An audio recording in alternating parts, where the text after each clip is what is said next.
Show. Man, so much feedback, so much reaction to Dr. Phil's episode all about cart narcs yesterday. And so we're going through some of the clips. We've got emails to get to. And we've also got people calling in. 877-44-WOODY. That's 877-44-WOODY. Let's say hello to Brandon. Brandon. Hey, good morning, guys. How are you guys doing? We're doing great. What do you got? Dude, first of all, you guys are awesome. Love your show. Thank you.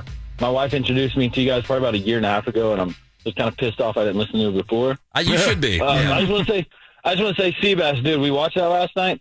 Oh, my God. Dr. Phil is such an idiot. Like, he doesn't understand the concept of, like, the humor of the cart narcs. He just takes everything so freaking serious. Like, that dude needs to pull a tampon out of his butt. Like, Yeah. he's so excited about everything. Just the idea of common courtesy. Like, let's just start there. Yeah. So there's so many times where I've been to, like, the store, and you see a cart just flying by the parking lot. And Absolutely. You're like, oh, crap. Like, what's it going to hit next? You know, it could hit a kid in a stroller. Like, It could. hit a car, hit an What old about an old person. lady? Like, come on, Yeah. man. Yeah, because she could die. Exactly. And because I always thought Dr. Phil was the tough talk, personal responsibility. And I said it on the air to him. Like, I thought you were better than this, Dr. Phil. Right. I was shocked he didn't come down. The funniest was the homeless thing. Whenever you cut him off on the homeless thing, oh, my gosh. Yeah, how many of you have fed people at the soup kitchen? Or something, you know? Yeah. Oh, Brandon, thank you for the call, man. Appreciate you listening. Yeah, you guys are awesome, man. I hope you guys have a great Friday, man. All right, bye. Thank you. All right, bye. Yeah. I mean, there's a special guest, Seabass's mom. Yeah, she was Yeah. I was Made surprised. an appearance on the Dr. Phil show yesterday. I absolutely support my son Sebastian. And you on the cart narcs. Okay, well, you can cart narc yourself. She hit him and she threw her drink on him repeatedly. That's assault. I'm a nice guy. I'm helping out the community, actually. From every video I've seen, Sebastian is totally respectful because if he wasn't, I might have to scold him. Mom jokes. Oh. She's sweet. I like And how it- she brought up candid camera. She's like, this isn't the first time this has been done. Right. Yeah. That was a good point. So I mentioned, my wife, we're watching this. Is this real life? And before they brought your mom out, he alluded to, like, maybe there's something going on in Seabass's upbringing, blah, blah. Yeah. Right. And my wife said, she goes, you only have so much time, Dr. Yeah. It's one episode. Not enough. That was You only definitely got an hour, Phil. Yeah. That was a tease for the whole stuff with my mom. I know your mom made you look normal. She was very sweet and nice. And they cut out a lot of her conversation because she talked about how, like, the Woody Show stuff, how he has a real job. She also talked about how when she was going to visit when her mom died, my grandmother died, she got caught speeding, but she was crying, but she didn't use that as an excuse with the cops because has nothing to do with the speeding, even though, whatever. Yeah. So, but it was nice of her to come out. So it was Seabass's mom on there. There was the psychologist. They had some social media guy on there from Israel. That was the other thing when I watched that. I'm like, oh, here's another question I wish Seabass asked. And be like, dude, how many followers do you got? Like, how many followers do you have to be an expert? Well, another thing they cut out with him is because his premise was, I'm just doing this for the clicks and the money, which there is no money to speak of that's any real amount. But I told him, and they cut this out, was that, look, when we started this, I had 0 followers, 0 clicks. That was on there. Oh, okay. That was in there. Okay. In there. Good. I saw that argument. Okay, good. Yeah, you started with nothing. It wasn't like, hey, we're going to give you money to do this. It was just kind of, it started as a bit on the show. Right, exactly. That's exactly what it was. It was a conversation about pet peeves. Greg had mentioned about people leaving carts out.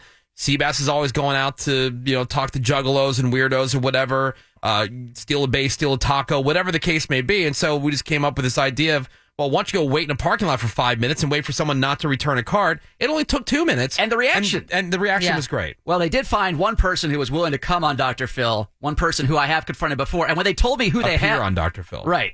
And they told me who they had. I was like, who? What? Right. Because I don't even know if we played this audio on the air because it was such a nothing confrontation. This was back when we used to do the pit maneuver. Yes. Which is where I would roll people's carts behind their cars. Yeah, just sit it behind them. To show them, to make them take it back, show them the consequences of leaving their cart out. And so this is the guy they brought out. All right. Which clip C1. is it? C1. Here we go. You feel like you were victimized by him and shamed on the internet. Yes, I was. And what do you want to say to Agent Sebastian? Sebastian, It's not good to go around and push people's buttons because you're going to provoke a reaction. You're going to get a reaction. And what you do is you push buttons for no reason. I would take objection with the no reason. Why didn't you just take your card back? Parking lot monitors specifically pick up shopping carts. Here we go. That's their job. This is the old... They get paid to do just that. Look, this is a classic example and terrible reasoning we hear from these people all the time. Who's we? That I hear from these people all the time. Here we go. Is they pay people to do this. Well, they pay a janitor in that same shopping center to wipe up the toilet. Do you go in there and pee all over because eventually the janitor will come and clean up after you, or do you pick up after yourself and do what's asked of you and what you, quite frankly, you're supposed to be doing? How does Dr. Phil not agree with that? I think he doesn't want to agree. It's the most basic analogy. Yeah. Right. They have firefighters. Let's set fires. They get paid to put them out. By the way, well, that guy came out on fire, didn't he? There you go. Boy, really made his case. All right, so he responds to that. It's not like it's trash. You're not throwing something on the ground. I'm not talking about trash. I'm talking about blocking spots. Well, you said it was like littering. It's similar, yes. Well, no, it's not similar because littering is a crime. This isn't a crime. You're equating one thing with another. One's a crime, one's not. That's an analogy, Dr. Phil. But it's a similar... a bad analogy because one's a crime and one's not. It's kind of like saying we when it's me. It's a similar principle of picking up after yourself. He's not getting. He really. The fact that he keyed on we so much, I wanted to punch him. This is from Serena. Hey, Woody Show. My boyfriend and I have been listening to the show for about 2 years now, and in support of one of our favorite segments, Cardinarks, we watched the quote-unquote Dr. Phil interview with Seabass. He does have a doctorate in psychology. To sum up how we felt while watching, what the F is this? Dr. Phil is a hypocrite who constantly corrected Seabass for saying, "Who's we?" Yeah. And poked So fun at dumb. Seabass being an agent when he himself isn't a real doctor, therapist, or psychiatrist. It takes less than a minute to return a cart after using it. Many people who have worked in a position where they have to round up the carts from the corral would agree that having the carts in the designated corral helps tremendously. I worked at a Walmart and I hated the idiots who would not return them correctly. I absolutely hate that quote-unquote Dr. Phil made Seabass look like an a-hole on national television, but hopefully the coverage will provide more narketeers and publicity for the Cardinarks. Seabass, keep up the good work that you do. P.S. My boyfriend and I always put our carts back. Thank you, Woody Show, for making our day more enjoyable. All in, me love. That is from Serena. Oh, Very man. nice.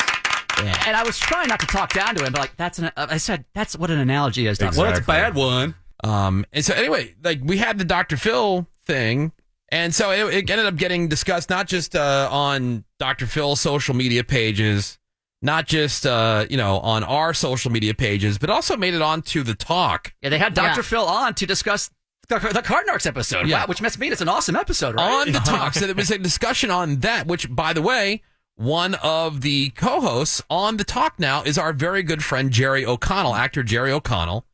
And so I was talking to him yesterday, and he is going to be calling in next because he's going to share some thoughts because of what was going on. He was trying to defend the Cardinarks. They didn't let him get a word in edgewise. No, because he is an honorary Cardinark. Narketeer, yeah. Him and his daughters always and Rebecca take remain. Yeah, they're big fans, and his daughters. Mm-hmm. So Jerry O'Connell will join us next as we dig a little bit deeper into the Dr. Phil Cardinarks episode coming up next here on The Woody Show.